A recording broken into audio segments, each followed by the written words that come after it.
Aquí en Ciudad de México ya tenemos al Batman diputado. Bueno, pues hoy es la clausura de nuestro curso de verano aquí en el módulo de atención. Queremos que los niños pasen un buen rato. Estos son los esqueletos de esta semana. Yo soy Irving Pineda.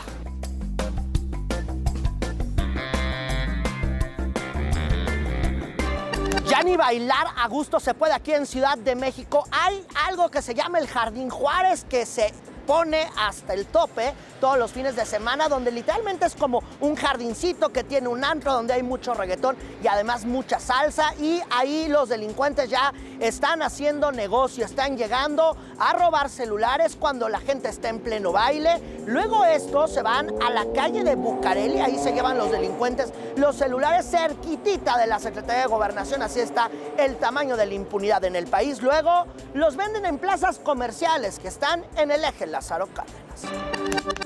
Yo estaba en la zona de baile, mi celular estaba dentro de mi bolsa de mano, una bolsa negra pequeña que me cruzo sobre el pecho, y creo que fue ahí donde me quitaron mi celular.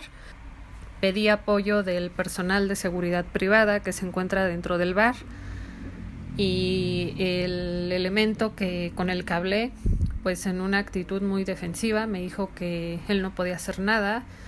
Lo rastré y aparecía a 2 cuadras de Jardín Juárez. Aparecía sobre la avenida Bucareli.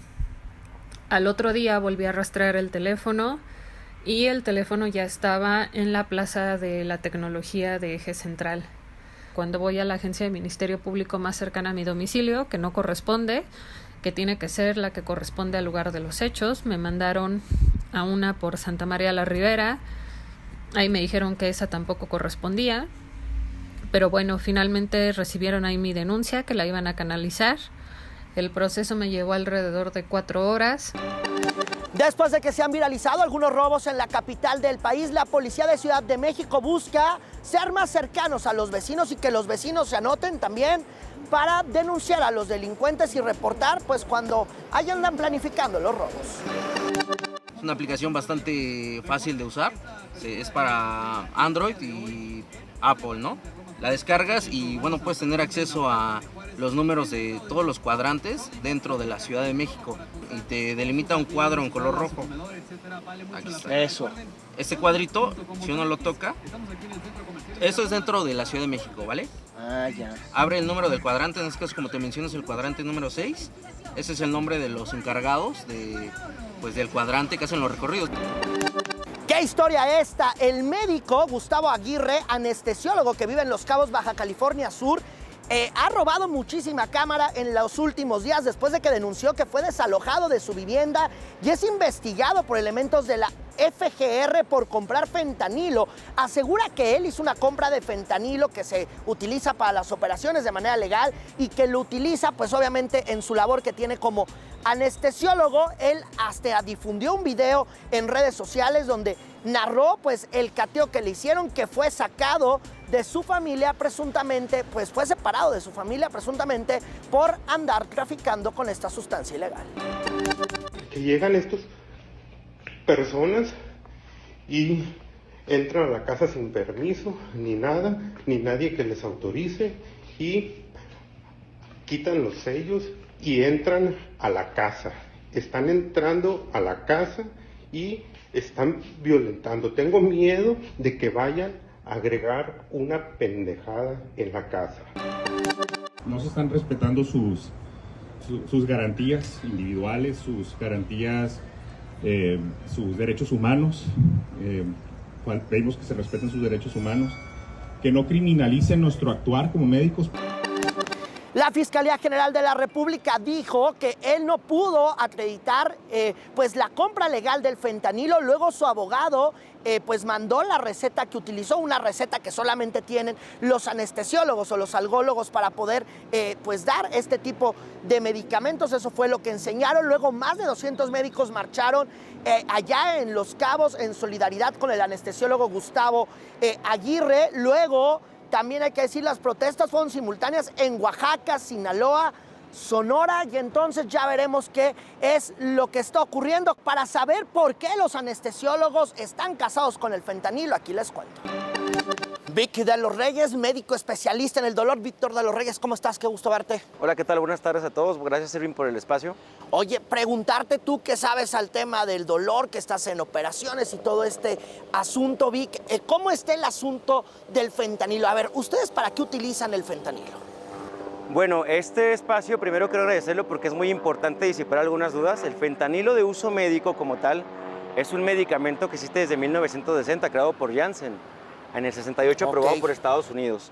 Se usa en muchos contextos, en el transoperatorio, en el caso de una cirugía para dolor posoperatorio, y lo más importante es para el dolor crónico, en pacientes con cáncer de difícil control, en pacientes con un perfil adecuado, con alguna enfermedad hepática o renal que cursen con dolor crónico. Para eso es el fentanilo. Ahora, otra pregunta que tenemos. El fentanilo que ustedes utilizan como médicos para estas operaciones, que supongo que utilizan poquititito, ¿es el mismo que se consume en Estados Unidos para drogarse a la gente? ¿Es el mismo que vende el narco? No, aquí hay que hacer una dicotomía muy importante. El fentanilo es un médico, el que dije que se aprobó por Janssen en el 60, es una solución. Lo podemos usar en forma de parches, en forma submucosa, en forma de spray, en forma intravenosa, obviamente. Y como comentaba, el preparado es muy diferente, ya que este opioide sintético es versus el opioide para uso ilícito, trae mezclas, no está regulado, no está estandarificado las dosis adecuadas, por eso es que hay muertes por sobredosis.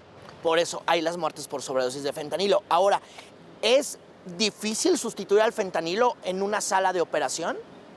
No, mira, si bien dentro de los opioides hay muchas gamas de opciones, hay morfina, hay hidromorfona, hay muchos otros opioides que se pueden utilizar.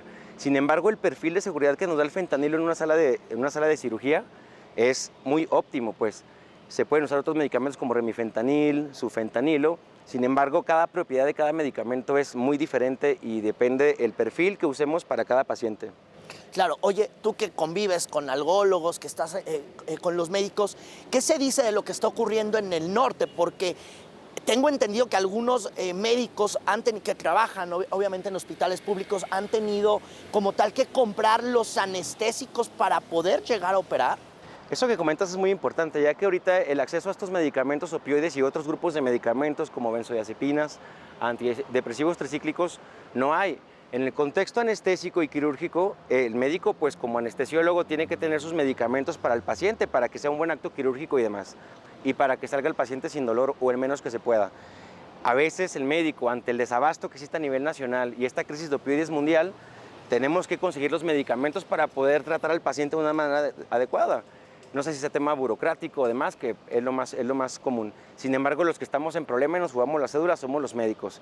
En el caso del dolor, también al desabasto de varios medicamentos, tenemos que jugárnoslas con otras opciones y el paciente se nos descontrola o caemos en crisis de dolor más agresivas por este desabasto de medicamentos que existe. A ver, por ejemplo, tú como médico, que tú eres un médico particular que recibes pues literalmente a gente de manera particular, te han llamado, oiga doc, ya fui a 10 farmacias y no encontré tal medicamento para quitar el dolor, oiga, cámbieme la receta. ¿Cómo se está viviendo con los médicos particulares este asunto del desabasto? Porque si bien se ha confirmado que hay un desabasto pues de diversos medicamentos que tienen que ver con el tema de la psiquiatría, pues también muchos se utilizan para el dolor, para las enfermedades de los huesos, para el cáncer. ¿Cómo lo estás viviendo tú como médico particular? Sí, a veces es complicado pues explicar al paciente que a veces no está dentro de todo el arsenal y el abanico de medicamentos que contamos.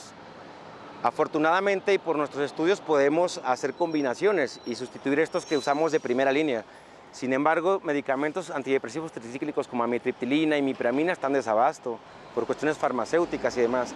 Algunas benzodiazepinas son de difícil acceso como el clonazepam y otros medicamentos opioides. Los opioides, que son nuestra primera línea de batalla para dolor no oncológico, dolor oncológico, están en desabasto. Tenemos oxicodona, tenemos buprenorfina, pero morfina, en este caso pues fentanil, que es ya más complicado conseguir, y otros opioides son muy de difícil acceso ahorita, y el paciente que lo teníamos controlado en dolor, otra vez se nos viene esa ola del mismo. Pues bueno, pues ahí está el tema complicadísimo. Te aprecio estos minutos. Gracias por el espacio y quedamos a la orden. Saludos a todos. Ahí los que saben y los que utilizan estas sustancias para las operaciones, también para calmar el dolor, porque está complicadísimo calmar el dolor en México. Hay medicamentos más allá, y ya dejo el tema de fentanilo, hay medicamentos para calmar el dolor en pacientes con cáncer, en pacientes con dolores de hueso, que la verdad no se hallan por este desabasto que hay de medicamentos. Se les complica a los anestesiólogos en verdad poder recetar para quitar y para calmar el dolor aquí en México. Vámonos con lo que sea noticia con José Ángel Gallegos. Adelante. Hola Irving, los saludo con mucho gusto. En centros de salud hay vacunas contra la COVID-19 y la mayoría son procedentes de Cuba. Aunque la Secretaría de Salud arrancará de manera formal la campaña hasta octubre contra COVID e influenza, esta se enfocará principalmente en los adultos mayores. Una vacuna mexicana es la que se podría aplicar en esta campaña de vacunación. Un colectivo que busca a personas desaparecidas a lo largo y ancho del país pidió al gobierno federal suspender el censo de personas desaparecidas hasta que se explique su metodología. Será este 6 de agosto cuando concluya la revisión del primer tramo de la línea 2 del cablebús. Regreso contigo, Irving. Te aprecio el reporte, José Ángel, y estamos pendientes en los siguientes espacios de Fuerza Informativa Azteca. El presidente López Obrador sigue de destapador. Ya fue a destapar a los aspirantes a la candidatura presidencial de Movimiento Ciudadano. Lo hizo en Monterrey. ¿Para competir la Morena? Claro que sí, a todos. Todos pueden. El que decide es el pueblo. Juan Ignacio Zavala, el secretario general de MC, de Movimiento Ciudadano. ¿Cómo estás? Qué gusto verte. Igualmente. Oye, el presidente López Obrador está de destapador de las corcholatas o de los aspirantes a la candidatura presidencial de Movimiento Ciudadano. ¿Cómo leer lo que hizo el fin de semana pasado? No, de ninguna manera. Ya Dante Delgado hace unas semanas había dicho quiénes son pues los aspirantes, los posibles candidatos de Movimiento Ciudadano a la presidencia de la República. Y pues sabemos que al presidente, en vez de gobernar, le gusta estarse metiendo, estar de chismoso en la vida de los otros partidos y estar viendo cómo mete cizaña entre quienes nos oponemos a su gobierno. A nosotros, nuestro candidato no lo va a poner el presidente de la República, desde luego lo van a poner las mexicanas y los mexicanos. Oye, pero sí genera ruido. O sea, esto que estamos viendo genera ruido. Bueno, la gente que quiere, como dicen, la gente que quiere escuchar ruido, pues lo va a escuchar donde quiera. Nosotros no nos mete ningún ruido. Nosotros tenemos muy claro quiénes son nuestros personajes, cuál es su valor, por qué le representan algo a las mexicanas y a los mexicanos, y lo que diga el presidente en ese sentido es intrascendente. Además se decía Juan Ignacio, no, que el presidente ya les dio luz verde a Movimiento Ciudadano, que ya van a adelantar su proceso. ¿Esto es cierto? Falso. Dante Delgado ha sido muy claro. Nosotros vamos a definir nuestro candidato presidencial en nuestro Consejo Nacional el día 5 de diciembre, y eso no se ha movido y no lo va a mover ni el presidente ni lo que digan en el frente opositor. Ahora, ustedes van, como lo dices, el 5 de diciembre, ustedes van muy apegado a lo que tendría que ser el calendario, lo que marca la ley, que son las precampañas, que luego son las campañas. Pues ustedes van en el periodo de precampaña, cuando es la precampaña, aunque ahorita la verdad el PRI, PAN y PRD pues parece que tiene un periodo de precampaña. Cuando Morena arrancó su periodo de precampaña, pues en junio, cuando pues empiezan a recorrer sus aspirantes pues diversos estados del país, entonces ustedes se mantienen en eso. Pero, y aquí la pregunta es, ¿se van a mantener también presentando denuncias como lo han hecho? Lo vamos a seguir haciendo. Nosotros le decimos, Irving, a la gente que lo que tiene que irse en el país es la vieja política, esa manera de hacer política simulando, faltando a la ley, faltando a la Constitución.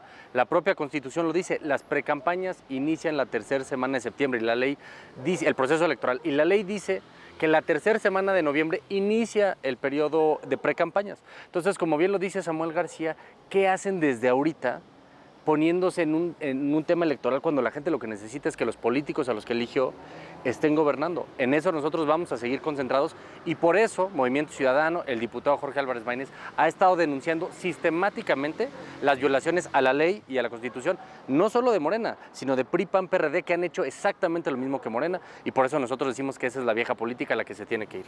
¿Están investigando la FGR a Jorge Álvarez Maínez, ya que estás hablando de Álvarez Maínez? Llegó una denuncia, llegó un cuestionario la semana pasada al diputado Jorge Álvarez Maínez, que lo denunció en sus redes sociales, y antes de tener más información, pues a nosotros no nos sorprende, porque fíjate la paradoja, mientras nosotros pedimos que se cumpla con la ley, pues ahora utilizan la ley para intimidarnos, utilizan las instituciones de la justicia, que no la ley, para intimidarnos y que no se cumpla la ley. Nosotros tenemos que seguir en esta búsqueda de que se cumpla la Constitución, que se cumpla la ley, porque lo que la gente está cansada es de la simulación de los políticos, que hagan como que trabajan cuando no trabajan, que hagan como que escuchan cuando no escuchan y que hagan como que cumplen con la ley cuando son los primeros en incumplirla. ¿Propiamente se sabe por qué es indagado Maínez? No, eso fue lo que dijo el propio FGR. Jorge. Okay. Pues tenemos que saber, no ha habido un acceso a la carpeta hasta donde él ha dicho, pero nosotros vamos a seguir, porque nosotros tenemos esa convicción que el país necesita una opción distinta, una opción fresca, una opción que le diga algo distinto a las mexicanas y a los mexicanos y que vean que no somos de esa vieja política que simula y que traiciona lo primero que jura cumplir, que es la ley. ¿Se van a reunir la dirigencia con Luis Donaldo Colosio? Sí, bueno, ha habido múltiples reuniones. Se decía que iba a haber una en los primeros días de agosto. Efectivamente, Dante Delgado, no hay una fecha, pero Dante Delgado habló de una reunión nacional con los actores más relevantes del Movimiento Ciudadano a nivel nacional para discutir pues el tema del Movimiento Ciudadano. Pero yo estoy convencido que Movimiento Ciudadano va a ser el partido más unido, con la propuesta más sólida para el país y que por lo mismo va a ganar la presidencia de la República. Yo no tengo la menor duda de... La convicción que tenemos es que las mexicanas y que los mexicanos están cansados de esa política que conforman pues los partidos que ya llevan muchos años en el poder, los personajes que llevan muchos años en el poder y que necesitan una nueva generación de personajes para el país. Claro, te aprecio estos minutos, Juan Ignacio, qué bueno que estuviste por acá en Esqueletos. Pues Juan Ignacio, que sabe todo lo que está ocurriendo allá en Movimiento Ciudadano. Hay un podcast de política que nació hace una semana, se llama Caudillo. Me invitaron a estar en ese podcast y resulta que allá llegó Silvano Aureoles, quien fuera gobernador de Michoacán. Silvano Aureoles, literalmente, pues su partido fue en alianza en el PRI, PAN y PRD para renovar la gubernatura de ese estado. Allá Silvano Aureoles, el PRD no pudo retener como tal esa gubernatura y ahí en esa plática que sostuvimos, Silvano Aureoles dice que no ganó porque hubo una asociación de la delincuencia organizada. Hay más de 20 narcogobernadores. Sí, claro. Alfredo Ramírez Bedoya, que conoces tú bien Michoacán, sí, claro. Ahí fue esa perdición fue de la delincuencia organizada. Ahí les demostré cómo habían operado los grupos del crimen organizado al Tribunal Electoral del Poder Judicial de la Federación, que al final se les arrogó y no quisieron anular la elección. Tenían todo para anular la elección por la clara, abierta y grosera intromisión del crimen para robarse la elección en una región del estado donde en casillas donde el padrón era de 190 o 290 y metían 750 y todos por Morena. ¿Cuál fue el municipio más puerco? Nueva Italia. Lorenzo Córdoba. Nueva Italia, La Huacana, Lombardía o Gabriel Zamora, Churumuco, Nuevo Urecho. En esta misma conversación, Silvano Aureoles dijo que no buscan la presidencia nacional del PRD, que está complicadísimo eso de andar consiguiendo firmas para que se convierta en el candidato presidencial del PRI, del PAN, del PRD, que la neta le está costando un montón de trabajo. Está por acá la diputada federal Cintia López Castro. ¿Cómo estás? Querido Cintia, Irving, muy feliz de estar aquí, contigo en la Cuauhtémoc. Pues ahora sí que estoy, ya me vine a tu alcaldía donde siempre estás. Oye, vimos que estabas ahí, unas imágenes donde estás consiguiendo firmas para convertirte en la candidata de PRI, PAN y PRD a la jefatura de gobierno de Ciudad de México. ¿Esto es cierto? ¿Esto es falso? ¿Qué es lo que está pasando, Cintia? Ya arranqué mi precampaña, arranqué hoy en Tepito. Pues la precampaña, Cintia, pues porque sí, todavía falta. Arranqué la precampaña. Bueno, pues a mí me enseñaron que el que madruga Dios lo ayuda y hay que trabajarle. Ya te madrugaste a todos. O sea, ya arrancaste temprano. Bueno, pues arrancamos temprano porque quiero ser la candidata del PRI, del PAN y del PRD para ser la próxima jefa de gobierno de esta ciudad. Quiero que hagamos un cambio en esta ciudad y pues necesito sumar voluntades, sumar ciudadanos, sumar jóvenes para este proyecto. Cuando hablas de cambio, ¿qué es lo que quieres hacer? A ver, siempre los políticos dicen vamos a cambiar y luego vienen cambios que salen peor que lo que estaba antes. Entonces, ¿qué es lo que quieres cambiar, Cintia? Bueno, primero la gran inseguridad que vivimos. Somos de las ciudades más inseguras en toda América Latina. Yo quisiera que la Ciudad de México fuera la ciudad más segura de América. ¿Cómo le tendremos que hacer?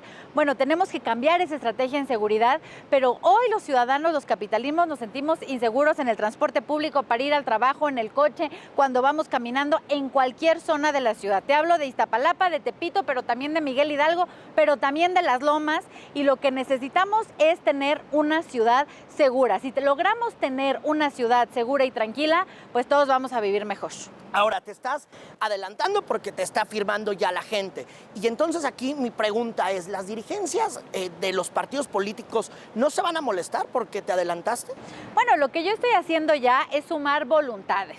Entonces, hoy inicia mi campaña para sumar voluntades, que es buscar voluntarios por el cambio, buscar voluntarios que quieran sumarse a este cambio que hacemos en la ciudad y sobre todo desde la sociedad civil, sobre todo gente sin partido, gente que fue a la marcha del INE, gente que quiere un cambio, pues ya necesitamos hacer esto para la ciudad. Por la gente que no tiene preferencia política ni ningún color partidista y que incluso pues ya hasta vomita a los partidos, por lo que estoy entendiendo. A ver, el 70% de la población en la Ciudad de México no quiere a muchos partidos, no cree en la política, y voy por ese 70% de la gente a que vuelvan a tener fe y esperanza en esta ciudad y que vayamos juntos por el cambio, porque la gente, te voy a decir algo, tal vez no saben por quién, pero lo que sí es que ya no quieren a Morena. ¿Y por qué no quieren a Morena, según A ver, tus ya no números? quieren a Morena principalmente por 3 cuestiones. La gran inseguridad que hay en la ciudad, los asaltos, los homicidios, los secuestros, no podemos salir tranquilos. 2, la movilidad. La periferia de la ciudad está bien conectada, pero no Milpalta, no hay un metro en Tlalpan, no está conectado Magdalena Contreras y sobre todo, pues la inseguridad del metro. A ver, recordemos que se ha muerto gente en la Ciudad de México por el metro. Entonces, la gente está muy fastidiada a eso. Y 3, la corrupción. Seguimos siendo una ciudad corrupta, que si quieres poner un negocio tienes que dar una mordida, que te cierran el local si no das lo que tengas que dar. Entonces, la gente no cree en los policías, la gente se siente insegura, la gente no cree en el transporte público y la gente no cree que hay un gobierno honesto. Ese es el cambio que tenemos que hacer en la ciudad. Cintia, y también, a ver, en la dirigencia nacional del PRI, Alito Moreno no te va a decir nada porque te estás adelantando. Mi presidente nacional, Alito Moreno, me respalda, me apoya y además está contento de que estemos en las calles pidiendo la confianza de la gente. ¿No te da miedo que Morena presente algún recurso legal? Ellos llevan meses haciendo campaña y además con uso de recurso público. Entonces, aquí yo no haré uso de recurso público para hacer esta promoción, esta campaña, y lo único que estoy haciendo es sumar voluntades. En su momento, bueno, pues que los alcaldes que quieran, que pidan licencia, y lo importante es que no se haga un mal uso de recurso público. ¿Llamarías a tus compañeros alcaldes a que soliciten licencia? A ver, en su momento debe de haber un piso parejo, porque lo que no puede ser es que con la estructura de una alcaldía se juntan las firmas. Necesitamos firmas de ciudadanos reales. Si realmente queremos ganar la ciudad, no podemos simular. Si realmente queremos un candidato honesto y transparente, necesitamos que esas firmas sean de los ciudadanos convencidos por votar por un cambio, no de simulaciones, o que tampoco le hablen a sus estructuras de la propia alcaldía para juntar firmas. Tienen que ser ciudadanos de calle, tienen que ser ciudadanos convencidos. Sí, luego firma hasta el muerto y ya hemos visto. A ver, ese luego tipo de obligan cosas, ¿no? a la gente a firmar. Entonces, lo que se necesita es, si queremos ganar la ciudad, tiene que ser de a de veras y con un perfil honesto, que sea un proceso transparente y además que no sean firmas corporativas, si realmente vamos a buscar hacer un cambio en la Ciudad de México. Ya veremos qué dicen los panistas. ¿Has hablado con alguno? Bueno, son grandes amigos, todos los del PAN, los del PRD, mis propios compañeros del PRI.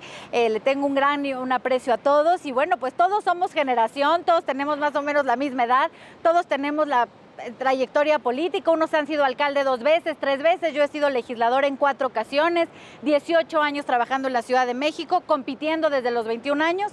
Entonces, pues todos somos generación y creo que tenemos el perfil listo para la ciudad.